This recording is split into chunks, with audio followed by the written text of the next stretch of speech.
historical events, all of which are Wikipedia pages as usual. I just found a bunch of random events, some strange, weird historical events that I thought sounded interesting. So yeah, I decided to have these for you guys, and hopefully you guys enjoy them. By the way, thank you guys so much for the support you have so far. I see you guys in the comment sections and giving me all that support and saying that you love my videos. Really, thank you so much for that. I really appreciate it. My videos really weren't really meant to be I don't know. All I'm saying is I didn't think anyone would really enjoy my videos that much, and I'm really happy that someone likes them out there. So thank you for the support that you've been showing. All those people that have been commenting, even though it's not that many, but that's okay. That's okay. Anyway, without further ado, I'll go ahead and get started with the video. Just relax. Just sit back. I hope that you enjoy. Okay, the first strange history event is the Mary Celeste. So the Mary Celeste was a Canadian-built, American-registered merchant brigantine, basically a ship that was discovered adrift and deserted in the Atlantic Ocean off the Azorian Islands on December 4th, 1872.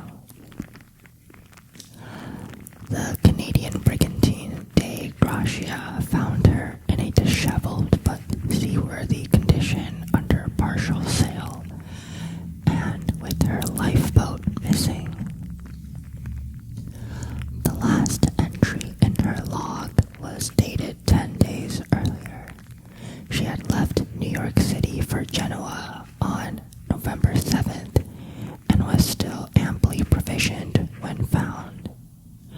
Her cargo of alcohol was intact, and the captain's and crew's personal belongings were undisturbed. None of those who had been on board were ever seen or heard from again. Okay, she was built in Nova Scotia and launched under British registration as the Amazon in 1861. Let's look for the abandonment. Okay, abandonment. So, on October 20th, 1872, Briggs arrived at Pier 50 on the East River in New York City to supervise the loading of the ship's cargo of 1,700 barrels of alcohol. Oh, so the alcohol was the cargo of the ship, okay. His wife and infant daughter joined him a week later.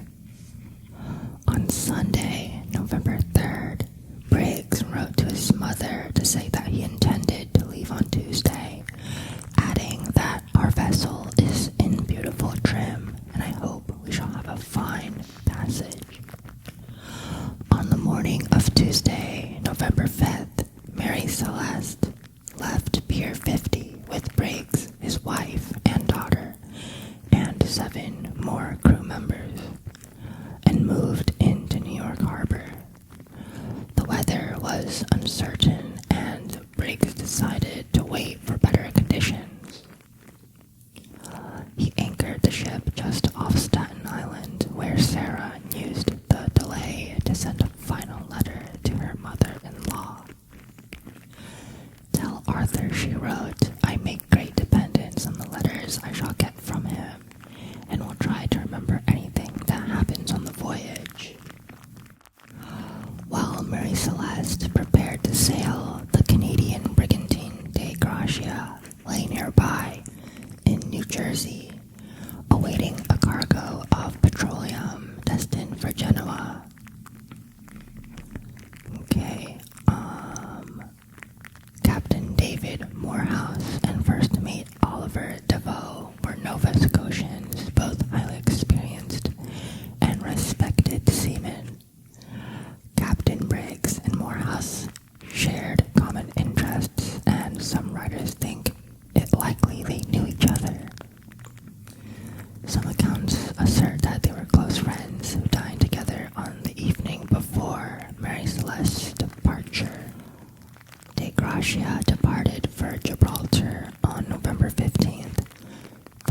the same general route 8 days after Mary Celeste. De Gracia had reached a position of 38. Okay, I don't know how to read longitude, latitude. A position of some numbers midway between the Azores and the coast of Portugal at about 1 p.m. on Wednesday, December 4th, 1872. Captain Morehouse came on deck, and the helmsman reported a vessel heading unsteadily towards the De Gracia at a distance of about 6 miles. The ship's erratic movements and the odd set of her sails led Morehouse to suspect that something was wrong. As the vessel drew close, he could see nobody on deck, and he received no reply to his signals. So he sent DeVoe and his second mate, John Wright, in a ship's boat to investigate. The pair established that this was the Mary Celeste by the name on her stern. They then climbed aboard and found the ship deserted. The sails were partly set and in poor condition, some missing altogether, and much of the rigging was damaged, with ropes hanging loosely over the sides. The main hatch cover was secure, but the fore and lazarette hatches were open, their covers beside them on the deck. The ship's single lifeboat was a small yawl. I like that word. A small yawl that had apparently been stowed across the main hatch, but it was missing. While the binnacle housing the ship's compass had shifted from its place and its glass cover was broken. There was about 3.5 feet of water in the hold, a significant but not alarming amount for a ship of this size. A makeshift sounding rod was found abandoned on the deck. They found the ship's daily log in the mate's captain, and its final entry was dated at 8 a.m. on November 25th, 9 days earlier. It recorded Mary Celeste's position as being off Santa Maria Island in the Azores, nearly 400 nautical miles from the point where De Gracia encountered her. Wow, that's a lot. DeVoe saw that the cabin interiors were wet and untidy from water that had entered through doorways and skylights, but otherwise in reasonable order. He found personal items scattered about Briggs' cabin, including a sheathed sword under the bed, but most of the ship's papers were missing along with the captain's navigational instruments. Galley equipment was neatly stored away. There was no obvious sign of fire or violence. The evidence indicated an orderly departure from the ship by means of the missing lifeboat. DeVoe returned to report these findings to Captain Morehouse, who decided to bring the derelict into Gibraltar 600 miles away. Under maritime law, a salvor could expect a substantial share of the combined value of the rescued vessel and cargo. Captain Morehouse divided De Gracia's crew of 8 between the two vessels, sending DeVoe and 2 experienced seamen to Mary Celeste, while he and 4 others remained on De Gracia. The weather was relatively calm for most of the way to Gibraltar, but each ship was seriously undercrewed, and progress was slow. Eventually, De Gracia reached Gibraltar on December 12th, and the Mary Celeste arrived the following morning. Proposed explanations. Sorry for the car noises. drive very, very fast around here. Okay. Foul play. The evidence in Gibraltar failed to support Flood's theories of murder and conspiracy, yet suspicion of foul play lingered. Theory that... Oh, like insurance fraud. In 1931, an article in the Quarterly Review suggested that Morehouse could have lain in wait for Mary Celeste, then lured Briggs and his crew aboard De Gracia and killed them there. Paul Beck argues that this theory ignores the fact that De Gracia was the slower ship.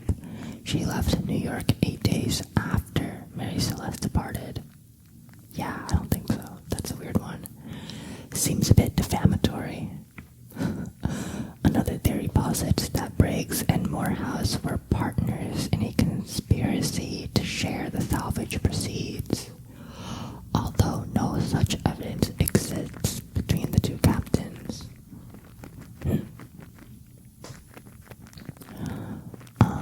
Although pirates were active off the coast of Morocco in the 1870s, the pirates would have looted the ship, but the personal possessions, some of a significant value, were left undisturbed. Oh my goodness. Again, I'm really sorry for the background noises, for the car noises. In 1925, historian John Gilbert Lockhart surmised that Briggs slaughtered all on board and then killed himself in a fit of religious mania. Oh, he then apologized and withdrew his theory later. Oh, okay. Lifeboat. Briggs' cousin Oliver Cobb later suggested that the transfer of personnel to the yawl may have intended to be temporary. He speculated that, from DeVoe's report on the state of the rigging and the ropes, that the ship's main halyard may have been used to attach the yawl to the ship, enabling the company to return to Mary Celeste when the danger had passed. Begg notes that it would be illogical to attach the yawl to a vessel that the crew thought was about to explode or sink. MacDonald Hastings argues that Briggs was an experienced captain who would not have led a panicked abandonment, writing, if the Mary Celeste had blown her timbers, she would still have been a better bet for survival than the ship's boat. According to Hastings, if Briggs had relied on the ship's boat for survival rather than the Mary Celeste, he would have behaved like a fool. Worse, a frightened one. Oh, okay. That's a quote, by the way. A quote. Yeah.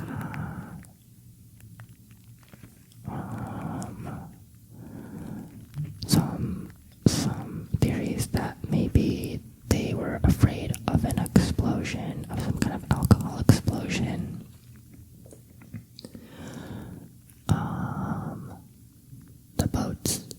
The lifeboat's rope was cut, not untied, which indicated that the abandonment of the Mary Celeste was performed quickly.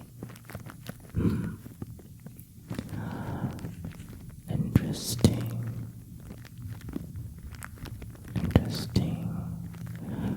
Commentators generally agree that some extraordinary and alarming circumstance must have arisen to cause the entire crew to abandon a sound and seaworthy ship with ample provisions. DeVoe ventured an explanation based on the sounding rod found on deck. He suggests that Briggs abandoned ship after a false sounding because of a malfunction. Perhaps of the pumps that created a false impression that the vessel was rapidly accumulating water. A severe water spout strike before the abandonment could explain the amount of water, and the ship and the ragged state of her rigging and sails. So this theory is like basically a water tornado came by and like messed them up a little bit, and the captain thought the ship was sinking, so they went on the lifeboat, and then they're never seen again. Yeah, myths and false histories. Okay, alright, never mind. I thought it was gonna be interesting, but it's like, yeah. Oh, one of them is interesting. One of them says that, one of them suggests that the entire crew of Mary Celeste was plucked off one by a giant octopus or squid. I don't know, maybe. It's possible, I guess. Okay. Yeah, some stuff about the Bermuda Triangle, some stuff about Atlantis, even though they weren't in the Bermuda Triangle. There are other theories about alien abduction. So yeah, all sorts of theories and stuff. Even Arthur Conan Doyle did a short story on the Mary Celeste. Conan Doyle, by the way, is the guy who wrote Sherlock Holmes. I love those books. Okay, alright. So there it is. There you have it. The Mary Celeste. The mystery of the Mary Celeste. I personally think that the last theory was the most correct. I think that they just ran into some kind of storm or like a water spout, and the captain thought they were sinking and left. But since they were on like a really small ship, a really small boat, lifeboat, pretty much in the middle of nowhere, they were never found and just were missing at sea, which kind of sucks. That's kind of sad, actually. By the way, I am so hot right now. Oh my gosh, I'm like sweating. It's so hot. Okay. It's okay though. Okay, next we have the burned house horizon. So, in the archaeology of Neolithic Europe, the burned house horizon is the geographical extent of the phenomenon of presumably intentionally burned settlements. This was a widespread and long-lasting tradition in what are now southeastern Europe and Eastern Europe.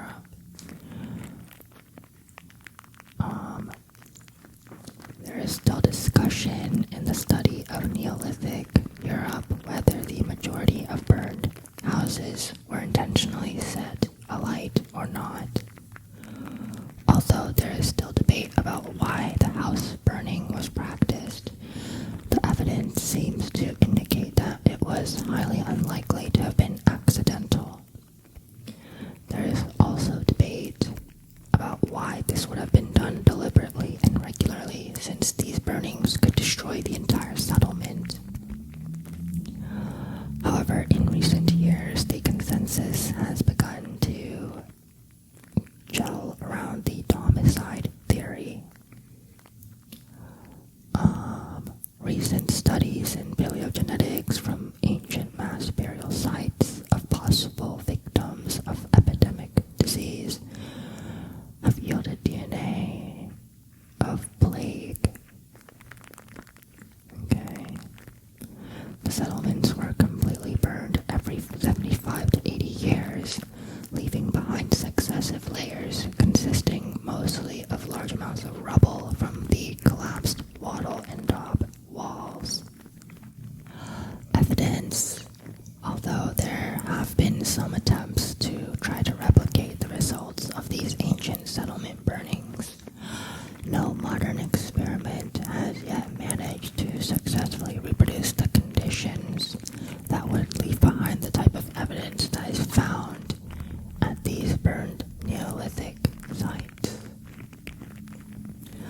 has also been a debate between scholars whether these settlements were burned accidentally or intentionally, whether the houses were set on fire in a ritualistic way altogether, or each house was destroyed at the end of its life, is still a matter of debate.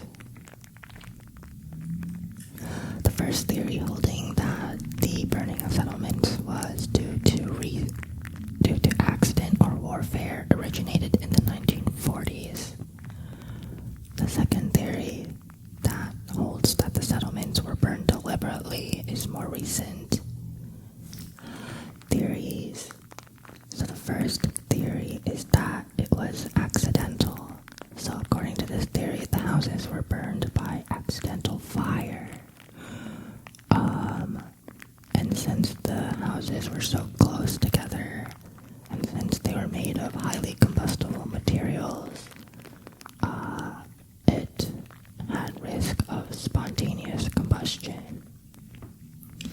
Though this theory does not satisfactorily explain the cause for all of them, as discussed above, experimentation has given very strong evidence that would make it difficult to support the theory that these settlements were periodically burned as a result of accidental fires. Weatherproofing in the 1940s, this is another theory, by the way, weatherproofing theory. Theory that the houses were burned as a way to strengthen the structure of the walls and to insulate the floor against dampness and mold.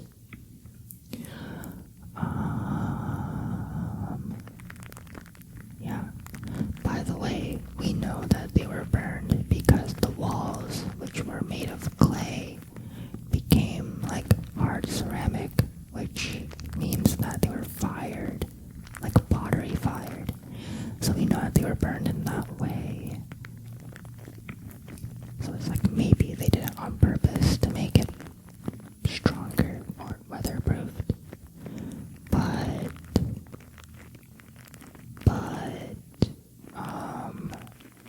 They don't think so because valuable artifacts were also found burned and buried within the rubble. Which would not likely have happened if the inhabitants set the fires to harden the clay, since they would remove the valuable items before. Some theories are aggression, so that they were burned as a result of attacks from enemies. Though this is also unable to satisfy all the archaeological evidence. For instance, there have not been any human remains discovered within the burned ruins.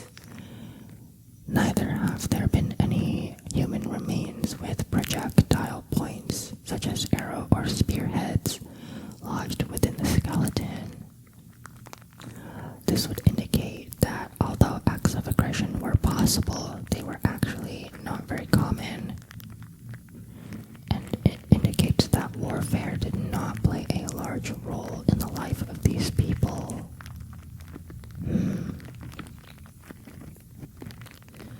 Another theory is the recycling of building materials.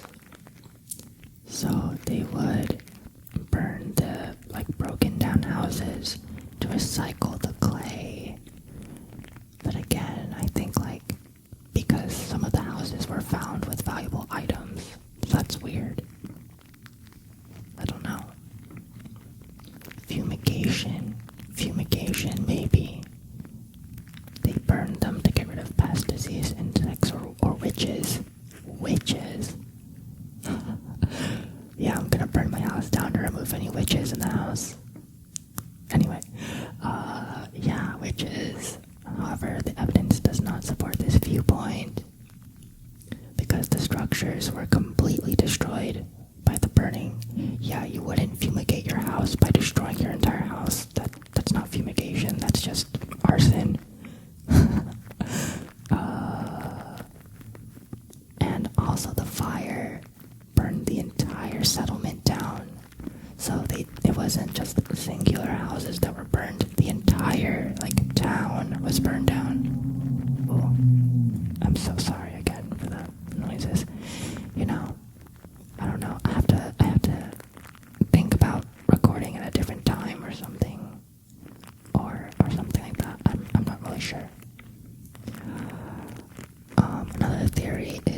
demolition to create more space. Maybe. And others are like the symbolic end of a house. That the buildings were burned ritually to mark the end of the life of a house. I think honestly this is probably the most likely theory, that the burnings were done ritually, because none of the other theories make too much sense, but the whole ritualistic burning, I think that could make sense, especially since this happened like periodically. And by the way, these burnings happened between 5,900 BC to 3,200 BC, so pretty ancient people, so pretty ancient. So yeah, there's the burned house horizon. Very weird historical thing, I guess. Okay, next we have the... Oh, there are the cars again. Oh no. Please, don't drive fast. Don't drive so loud. And there's a plane too. Oh no. Okay, next we have the Tunguska event. The Tunguska event was a large explosion of between 3 and 50 megatons that occurred near the Podkamennaya Tunguska River in the Yeniseisk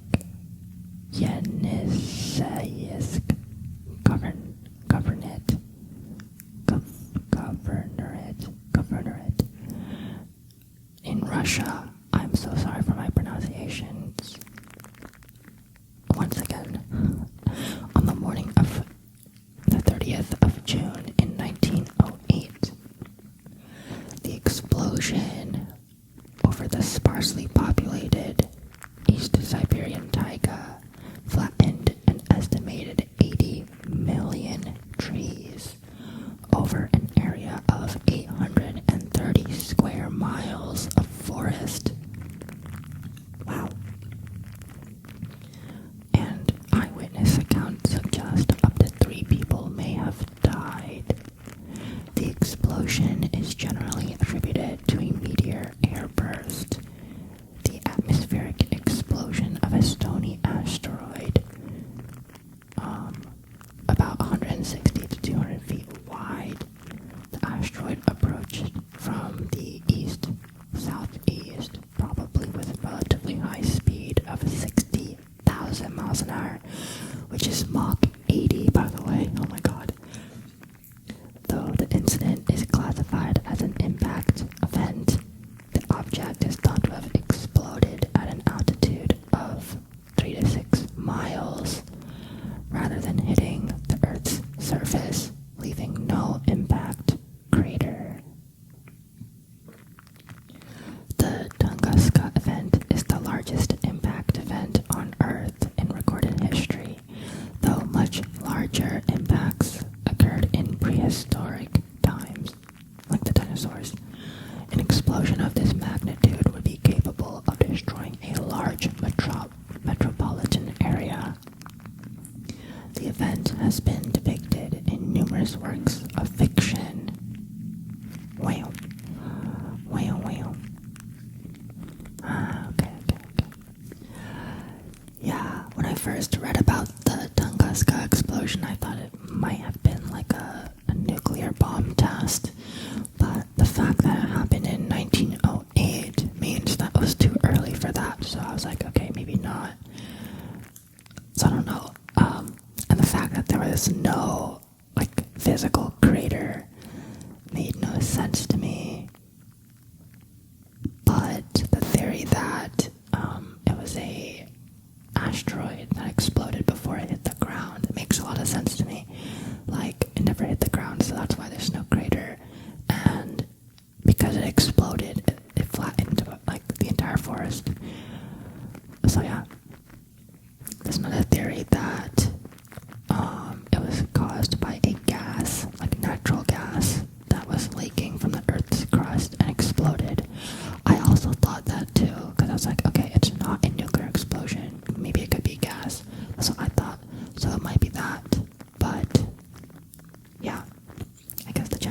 consensus is that it was an asteroid. Okay, next, let's see what we got. That's the Tunguska event. We also have pre-Columbian transoceanic contact theories. Maybe I'll skip this one actually. I chose that one, but now I'm reading it like, I'll skip it. Okay. I think I was in some kind of a ghost ship phase when I was researching for this video, so here's another ghost ship article here. This one is called the SS Orang Medan. Probably butchered that. Was a supposed ghost ship, which, according to various sources, became a shipwreck in the Dutch East Indies, or modern Indonesia, after its entire crew had died under suspicious circumstances, either in 1940, 1947, or 1948, depending on the newspaper source. Okay, so I guess this story was never confirmed. Some argue that the story of the Orang Medan is a urban legend due to the fact that there were never any records of a ship named the Orang Medan. Okay, I think that's most likely. So this didn't even happen. What the heck? Okay, since it didn't even happen, I probably won't even cover it, but the short story is that the ship was found being completely empty, with everybody dead, I guess.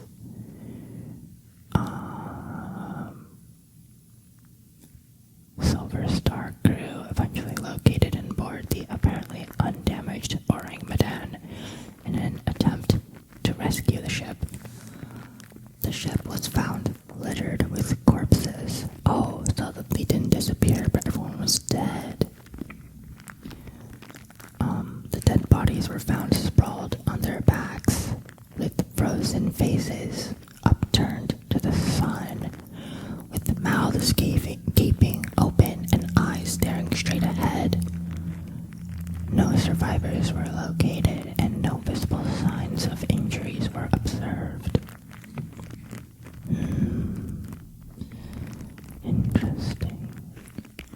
Just as the ship was being prepared for a tow by the Silver Star, by the way, was the ship that found the Orang Medan.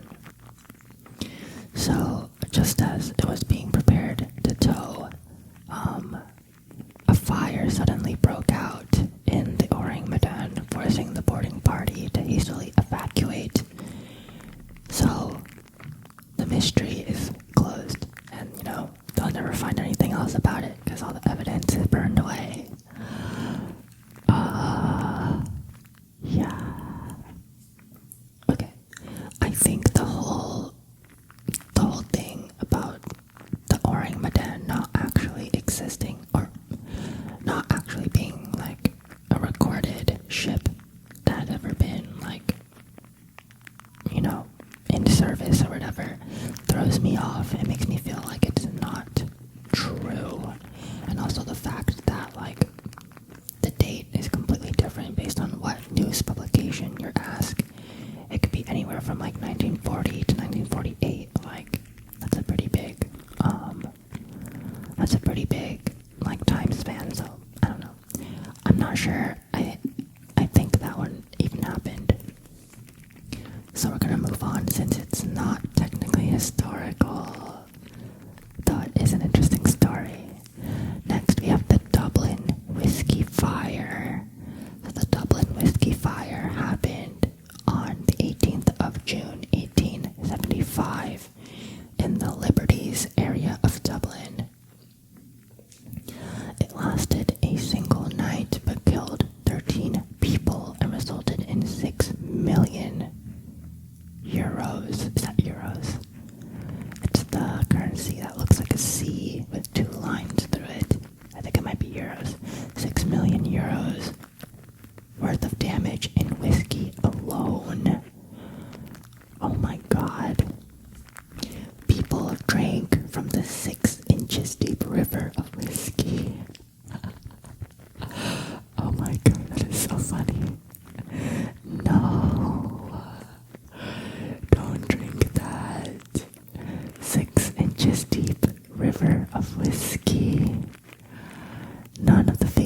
injuries suffered during the fire were due to smoke inhalation, burns, or any other form of direct contact with the fire itself. Instead, all 13 people died from alcohol poisoning. Oh my god. Oh my god, oh my god. So the people who died from the Dublin whiskey fire did not die from the fire, but died from the whiskey. They died from alcohol poisoning from drinking the undiluted whiskey. That's why it was like extra strong, running through the streets. This alcohol was much more potent than whiskey offered at retail in bottles. Okay. Yeah, okay. Origin. The fire is believed to have started in Lawrence Malone's bonded storehouse on the corner of R.D. Street, where 5,000 hog sheets, which is 262,000 imperial gallons, or 315,000 U.S. gallons of whiskey were being stored to a value of 6.58 million pounds in 2023. That's a lot of money. The exact cause of the fire is unknown, but it started at between 4:35 p.m. and 8:30 p.m. At 9:30 p.m., the barrels within the storehouse began to explode, sending a stream of whiskey flowing through the doors and windows of the burning building. Man. Wow. During the evacuation, oh my goodness. During the evacuation, many people gathered by the streams of whiskey, filling any vessel at hand with the substance. Caps, porringers, and other vessels were all gathered to lap up the burning liquid. It can't have been burning when they were trying to grab it. Maybe it was, I don't know. Resulting in 24 hospitalizations due to alcohol poisoning and 13 subsequent fatalities.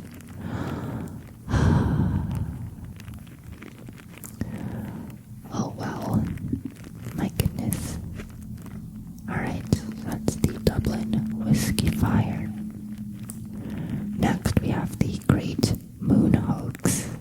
Let's take a look at this one. The Great Moon Hoax, also known as the Great Moon Hoax of 1835, was a series of 6 articles published in The Sun, a New York newspaper, beginning on August 25th, 1835, about the supposed discovery of life and civilization on the moon. The discoveries were falsely attributed to Sir John Herschel and his fictitious companion, Andrew Grant. I'm going to change positions real quick, just as a warning. I hope it's not too loud. Okay, not too bad. The story was advertised on August 21st, 1835, as an upcoming feature allegedly reprinted from the Edinburgh Courant. These articles were never retracted, but on September 16th, 1835, the same year, The Sun admitted that the articles were in fact fabricated. Maybe it was like a little prank. They were feeling a little silly. They were like, let's just spread a little misinformation here and there, as you do. Hoax. The articles described animals on the moon, including bison, single-horned goats, mini zebras, unicorns,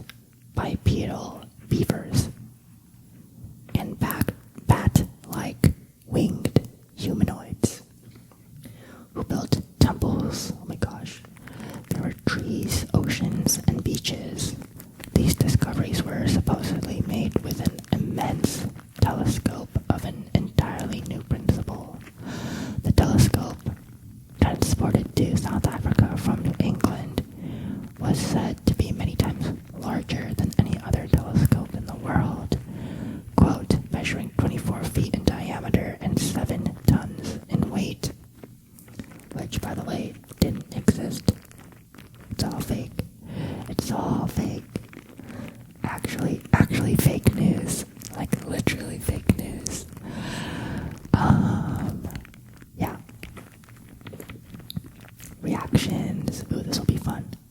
According to the legend, the sun's circulation increased dramatically because of the hoax and remained permanently greater than before. What? That's crazy. Oh my god. Actually, like a crazy marketing scheme. So you're telling me that after they published this huge hoax, they permanently became a bigger newspaper? That's crazy. Oh my gosh. Okay. It brought the journal to international fame, and the hoax resembled crime reports that allowed the readers to play detective, trying to discover the truth. Oh. Sounds kind of fun, actually. However, the degree to which the hoax increased the paper's circulation has been exaggerated in popular accounts. It was not discovered to be a hoax for several weeks after its publication, and the newspaper did not issue a retraction. Herschel was initially... Who is this Herschel guy? I don't know. I'm skipping around on the article, so I'm missing a little bit of the lore, unfortunately.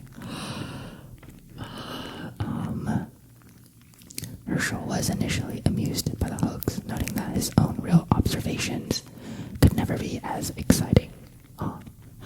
Edgar Allan Poe himself claimed the story was a plagiarism of his earlier work. Interesting. Let's see. Legacy.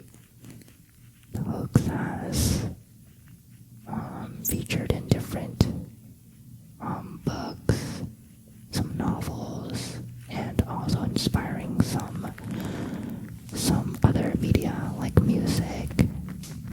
Okay, alright, that's fun. Oh my gosh, they're in the cars again. So sorry. I hope they don't scare you awake or anything. Or if you're trying to relax, I hope the cars don't startle you or anything. Okay. Let's see, I have a couple more here, but I don't think I'm going to go through all of them. Why not? Okay, how about this one? The chewing gum ban in Singapore. So, apparently the sale of chewing gum in Singapore has been illegal since 1992. Some motivations for the ban including stopping the placement of unused chewing gum in inappropriate and costly places, such as the sensors of subway doors. What? Man. Some motivations for the ban included stopping the placement of unused chewing gum in inappropriate and costly places, such as the sensors of subway doors inside locked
Germany by the inner German border and the Berlin Wall, which were heavily fortified with watchtowers, landmines, armed soldiers, and various other measures.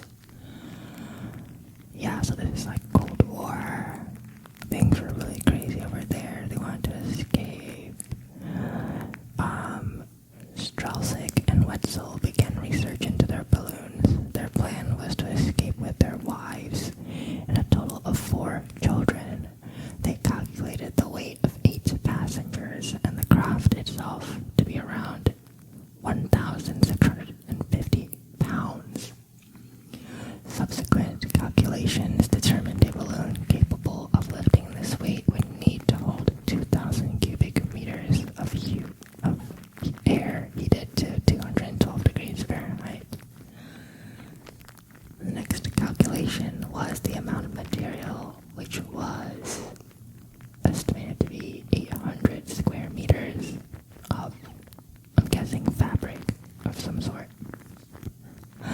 They lived in a small town of about 20,000 where large quantities of cloth could not be obtained without raising attention. They tried neighboring towns without success. They traveled 31 miles to Jera, where they purchased 3 feet 3-inch rolls of cotton totaling 2,790 feet in length. At a department store, after telling the astonished clerk that they needed a large quantity of material to use as tent lining for their camping club.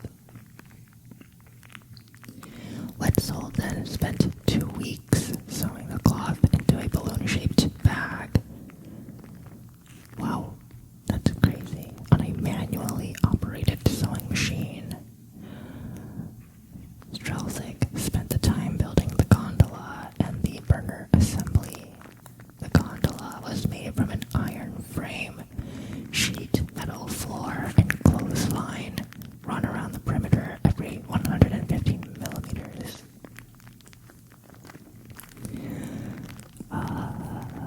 First escape attempt. So they tried once, but unfortunately they failed.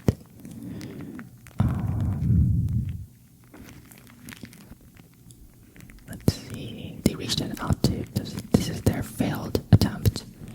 The entire Strelzig family lifted from a forest clearing at 1:30 a.m. Oh my gosh, so it's actually like straight midnight. Wow. That's really scary. I wonder if they were experienced hot air balloon people. I don't know. They climbed 13 feet per second and reached 6,600 feet. That's crazy. A mile in the air. They even had a barometer. Wow. Like a altimeter.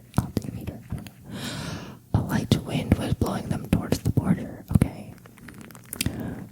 The balloon then entered clouds and atmospheric water vapor condensed on the balloon, adding weight, which caused it to descend prematurely. Fortunately, they landed safely, approximately 600 feet.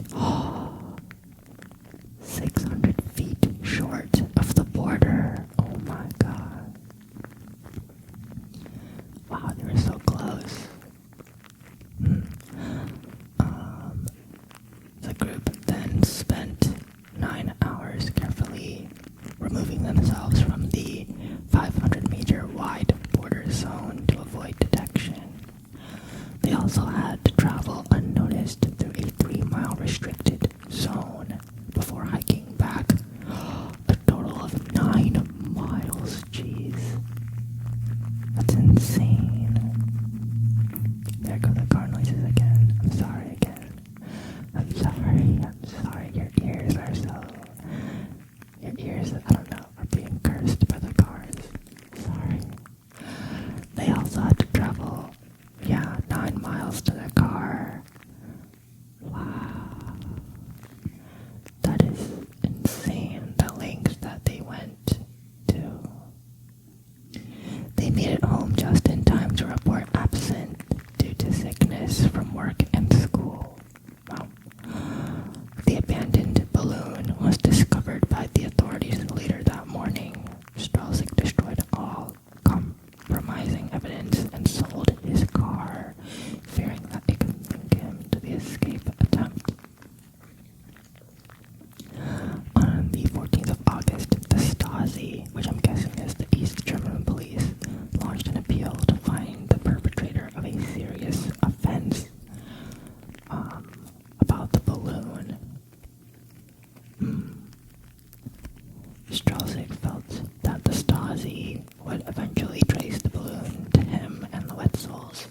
He agreed with Wetzel that their best chance was to quickly build another balloon and get out as soon as possible. Successful escape, so they decided to double the balloon's size to 4,000 cubic meters in volume. Wow, so after all that hard work of sewing all of that for the first balloon and making the gondola and the heating, the fire thing, they had to do it again, and this time double the size. Oh my gosh. Wow. Okay, and this one was 82 feet in height. They even made a third balloon. A third one. Or no. Oh, this is the third balloon. I don't know, I'm not sure.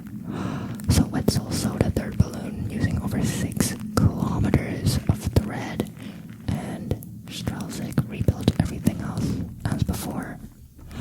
In 6 weeks, they had prepared the 400-pound balloon and a payload of 1,200 pounds, including the gondola, equipment, and the 2 families. Confident in their calculations, they found the weather conditions right on the 15th of September when a violent thunderstorm created the correct winds. The 2 families set off in Strelzik's replacement car and a moped, arriving at 1:30 a.m. Again, they needed just 10 minutes to inflate the balloon and an additional 3 minutes to heat the air. Wow, pretty quick. Lifting off just after 2 a.m., they failed to cut the tethers holding the gondola to the ground, tilting the balloon and sending the flame towards the fabric, which caught on fire. After putting out the fire with an extinguisher brought along for just an emergency, they climbed to 6,600 feet in 9 minutes. Oh my gosh. So they accidentally lit their balloon on fire, but took it out just in time and managed to get everything else right. Wow. Okay. They drifted towards West Germany at 19 miles an hour. The balloon flew for 28 minutes, with the temperature plummeting to 18 degrees Fahrenheit in the unsheltered gondola, which consisted solely of clothesline railing. I have to see what that looks like. I wonder if they have a picture of the balloon. Only a clothesline railing. That seems very scary, especially with children on board. I think I remember reading it, but the children were pretty young. Give me 1 second, I'm gonna find it. In the meantime, I'm just gonna ramble, talk about random stuff. I guess my day was pretty good. It's nighttime now. It's still pretty hot, but that's okay. Oh my gosh, I don't know where it is. Anyways, I swear I saw that one of their children was 2 years old. Very insane stuff. Okay, also, I feel like it'd be scary because, like, they have radar. Like, wouldn't your balloon be picked up on radar? And they'd be like, whoa, what the heck is that? Especially during the Cold War, like, they were crazy over there. Okay, anyway, continuing on, the balloon flew for 28 minutes. Oh, I think I already read that. He designed his calculation resulted in the burner stovepipe being too long, causing the flame to be too high in the balloon, creating excessive pressure, which caused the balloon to split. What? Why is their story so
Those were Strelzig's sister, Maria, and her husband, who were all sentenced to 2.5 years. Yikes, the three were eventually released with the help of Amnesty International. Okay. Interesting. The escape has been portrayed in 2 films. Night Crossing in 1982 and Balloon in 2018. Wow, that recent. Wow. The former, also called With the Wind to the West, the English translation of the German title, was an English language film produced by Disney. That's a big name. The Strelzigs were reportedly moved to tears at the screening of the movie. The latter was a German language production, which both families welcomed to make a film. Wow. Eventually, Peter Strelzig died in 2017 at age 74 after a long illness, and in 2017, the balloon was put on permanent display. And that about wraps it up. Wow, what a story, that's insane. Now, I do need to see what the balloon looks like. I'm gonna type, okay? You're gonna hear some keyboard sounds. My MacBook keyboard sounds. East Germany. Balloon escape. Typing that out. I wanna see what the balloon looks like. Okay, this is Future Master. It took me a little bit of time to find the balloon, and there was some background noise, and I took a little break from recording. But I found a picture, and it looks even more insane than I could have imagined. If you want to know what it looks like, just imagine like a square metal sheet with like a pole at each corner, and then the poles are like connected to each other by some rope, and that's it. It's like a square. I don't know, I can't really like describe it that well. Square metal sheet with some rope, and that's it. And it's crazy to think that there was like a 2-year-old child on this thing. Like, Jesus, I don't know, I would be scared that they would fall off or something. It's insane. But anyways, yeah, I guess that was the last entry for this video. This one was a little bit on the longer side, but I had a lot of fun reading them, and I got a little bit sidetracked on some of the entries and read them for a bit longer than I should have, maybe. But yeah, I hope you have an amazing rest of your day, your night, whatever it may be, and I will see